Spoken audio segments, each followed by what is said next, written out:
नमस्कार जी, पंजाब इंजीनियरिंग इंदौर में आपका स्वागत है। ये अपना ग्रेडर प्लस ब्लूअर मशीन है।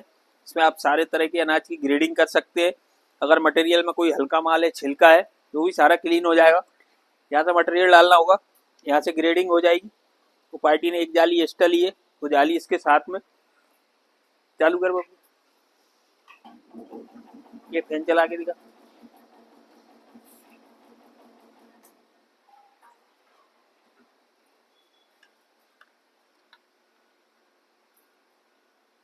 बटन से चालू कर।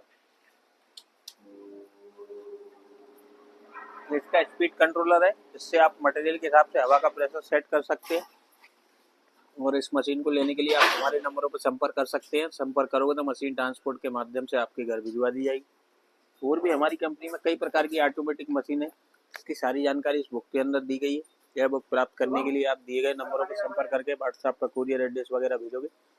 यह बुक निःशुल्क डाक द्वारा आपके घर पहुंचा दी जाएगी। बहुत बहुत